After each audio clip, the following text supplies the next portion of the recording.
Hey, Steve Mignoni here doing the Junkyard Crawl with thanks to our friends at High Octane Classics in Auburn, Massachusetts. Now, this is a 1967 Chevy 2 Nova, commonly known. 67 was the final year for this two-year body style, 66 and 7. But 67 was the final year for a Nova station wagon of any kind. Chevy never made them. 68 all the way into the 70s. No Chevy Nova wagons. Crazy but true. So here it is, the last shot at a long roof Chevy 2. Now this one here is a Nova. We know this, of course. It has the logo on it. And original blue paint, I dare say. Probably owned at some point by a performance enthusiast. We see Monroe shocks, stickers, and a blurred out or broken Chevrolet logo in the side window when that was all the rage back in the 70s or 80s. And of course, being a wagon, it has 4 doors and bench seat, front and rear.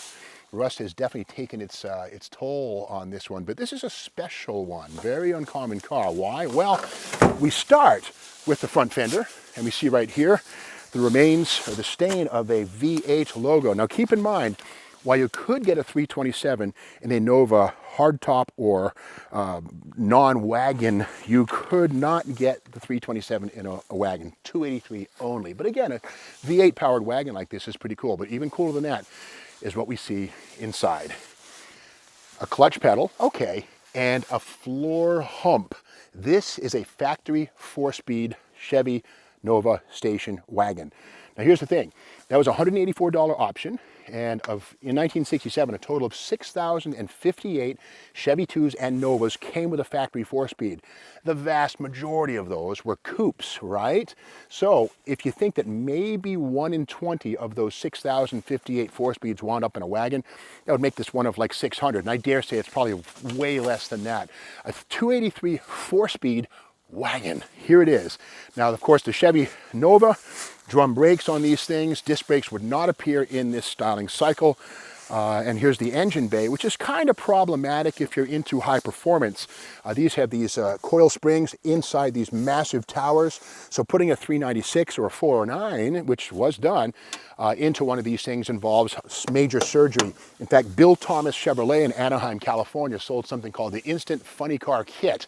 And basically 14 fasteners would be unbolted, the entire nose rolled away, and a tube frame bolts up to the firewall with leaf springs and a straight axle and instant gasser, instant funny car. A lot of people did that. Of course, that did away with these big spring towers, and you could put any engine you wanted to. Just ask people like Dickie Harrell, who built match race Novas back in the day. But again, this is a 283 4-speed wagon. Now, the big question is, which 283? Well, here's the air cleaner. It's a single snorkel. You can see here the remnants of the 283 Turbo Fire sticker on it, but we don't know if it's a 2-barrel or a 4-barrel until we look at the base. Okay, that's the small opening right there for the Rochester 2CG carburetor. A 4-barrel would have a larger opening. So this was born as a 195 horsepower 283, but with the 4-speed, again, very well optioned.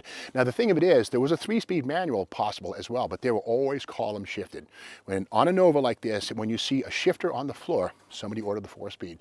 In this case, it would have been the M20, wide ratio with a 252 first gear, good for accelerating away from traffic lights, although a bigger drop between first, second, third, and fourth than the M21 close ratio with its 220 first gear, which didn't give quite as much multiplication off the line, but had less of an RPM drop as you shifted from first, second, third, fourth than would the wide ratio. But for around town use, the M20 wide ratio was a better choice in a wagon like this. Now we see the cowl tag here, and let's decipher. We see 67, 1 is Chevrolet, 1635 is a 4-door wagon, 2-seat with V8. 7 is 1967 model year again, and W is the Willow Run plant in Ypsilanti, Michigan, which was built in World War II by Ford to build B-24 bombers, but which then later would build pretty much every Corvair ever done and a lot of the Novas, including this one right here. Now, Motor Trend magazine, which by the way is rarely wrong, they never make mistakes with one exception, canceling Roadkill's Junkyard Gold. Just saying.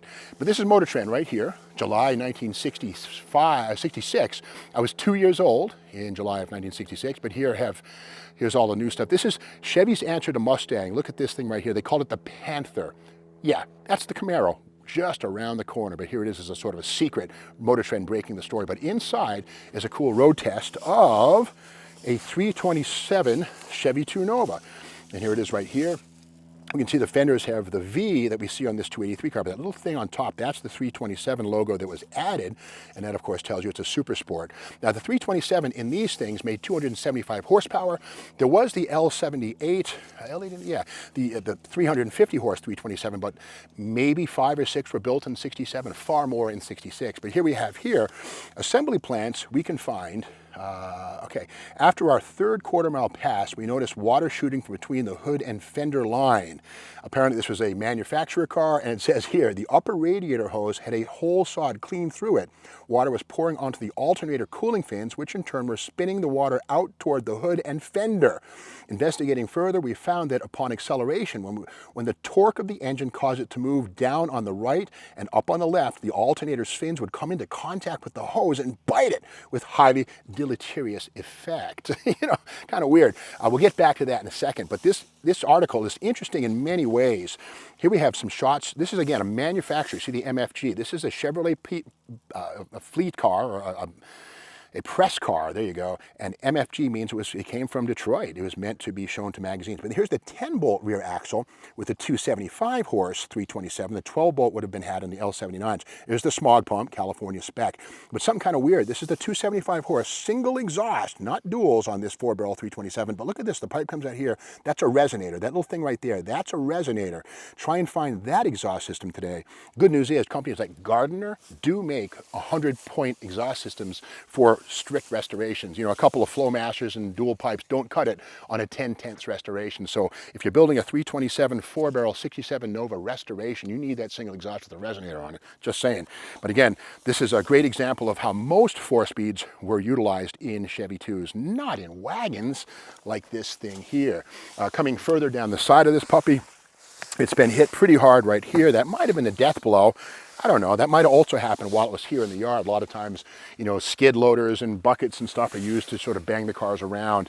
But this one does have the usual New England rust. Beyond the surface rust we see up here, the quarter panels are kind of raunchy, and I can only imagine what the floors look like on this one. But again, the beauty of the wagon is the cargo compartment, the long roof, the tailgate which comes down, and the manual window, which would go up and down. Of course, there was an optional electric window on these things, but drag racers like wagons because of all that weight over the rear tires. Dump the clutch and all that weight shifts rearward, and it plants the tires, or the slicks hopefully, a little harder than it would in a hardtop, which doesn't have as much weight over the tail. So again, long roofs like this were generally 6-cylinder cars, boring utilitarian pieces.